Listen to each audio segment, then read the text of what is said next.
ఈయన ఎప్పుడు గుర్తించారు రైట్ టైం రైట్ లీడర్షిప్ అనేది? 2019 ఎన్నికల ముందు 2018లో కేజ్రీవాల్ గారు వచ్చి ఇదే రాష్ట్రంలో చంద్రబాబు నాయుడు గారికి మద్దతుగా ఎన్నికల ప్రచారం చేశారు. కేజ్రీవాల్ అంత గొప్ప నాయకుడు లేడని ఈయన కీర్తించారు. అసలు చంద్రబాబే ఒక పెద్ద దిక్సూచని ఆయన చెప్పారు.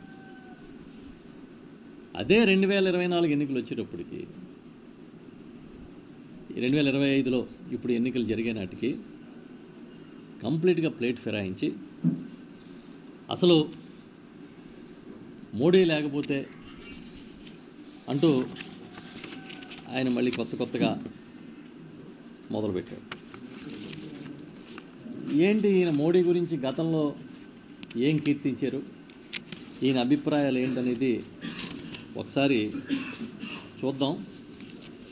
గతం అనేది కూడా మర్చిపోకూడదు కదా అని నేను ఒకసారి లోపలికి వెళ్తే, గత 11 సంవత్సరాలుగా మోడీ గారు ప్రధానమంత్రిగా ఈ దేశానికి సేవలు అందిస్తున్నారు. అయితే 2017, 2018, 2019లో ఆయన సరైన నాయకుడు కాదు ఈ దేశానికి అని చెప్పింది ఎవరు అంటే చంద్రబాబు నాయుడు గారు.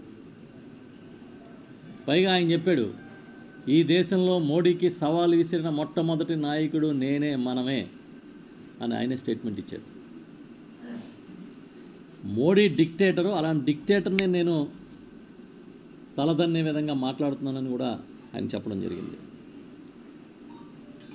మోదీ పెద్ద దగాకోర అన్నాడు, అద్వానీకే పంగనామాలు పెట్టాడన్నారు. ఇది ఎప్పుడు 2019లో.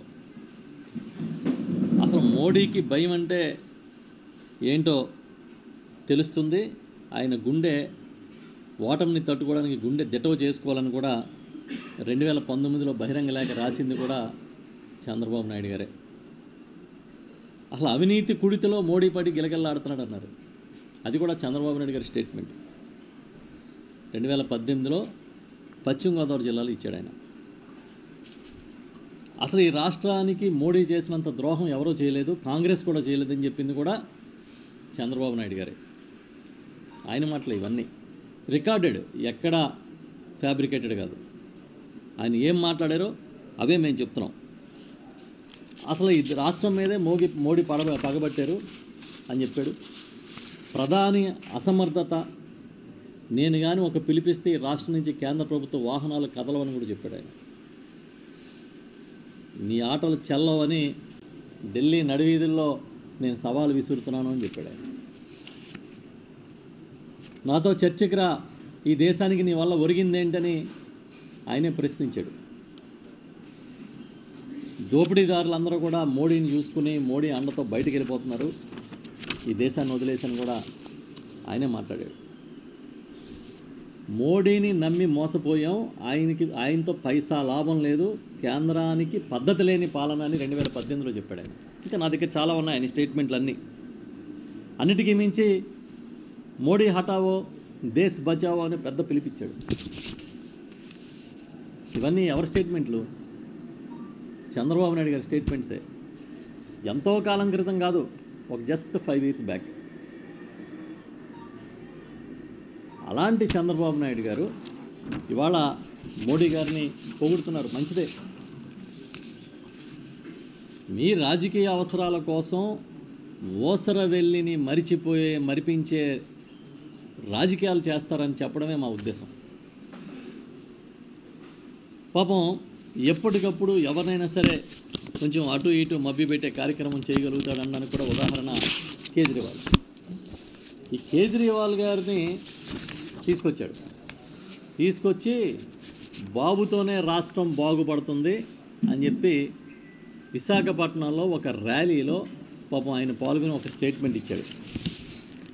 దేశంలో ఎమర్జెన్సీ పరిస్థితి ఉందని కేజ్రీవాల్ మాట్లాడితే దానికి సంపూర్ణ మద్దతు ప్రకటించింది కూడా చంద్రబాబు నాయుడు.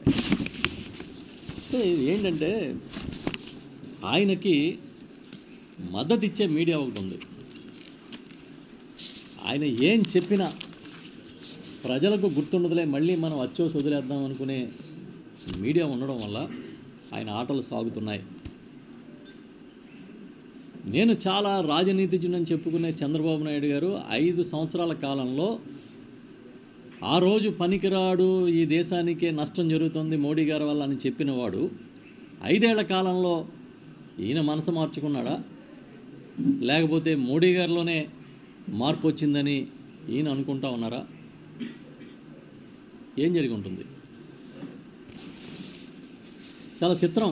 నిన్న ఇచ్చిన ప్రెస్ మీట్లో చూస్తే, ఆయన స్టేట్మెంట్లు చూస్తే కొన్ని విషయాలు చాలా తేటతెల్లంగానే అర్థమయ్యేటట్టుగా మాట్లాడాడు ఆయన. సంక్షేమం ఇస్తున్నామని బటన్ నొక్కితే ప్రజలు విశ్వసించట్లేదు, సంపద సృష్టించకుండా సంక్షేమ పథకాలు ఇవ్వడం సాధ్యం కాదు అని చాలా స్పష్టంగా చెప్పాడు ఆయన. అసలు ఈ సంక్షేమం అనేదే సెకండరీ, అదేమీ ప్రయారిటీ కాదు. ఒక సస్టైనబిలిటీ రావాలి, స్థిరత్వం రావాలంటే డెవలప్మెంట్ జరిగి, సంపద సృష్టి జరిగి, సంపద సృష్టి ద్వారా వచ్చిన ఆదాయాన్ని సంక్షేమానికి ఇవ్వాలి తప్ప ఏదో బటన్ నొక్కి జనం అకౌంట్లో వేయడం అనేది కరెక్ట్ కాదు అని తేలిపోతూ ఉంది అని చెప్పి కూడా ఆయన చెప్పారు. దాంతోపాటు ఆంధ్రప్రదేశ్, ఢిల్లీ ఉచితాలు ఇవ్వడం అనే మోడల్ని ఫెయిల్ అయిపోయింది, అది ఒక ఫెయిల్యూర్ మోడల్ అని కూడా ఆయనే నిన్న ప్రెస్ మీట్లో చాలా క్లారిటీతో చెప్పారు.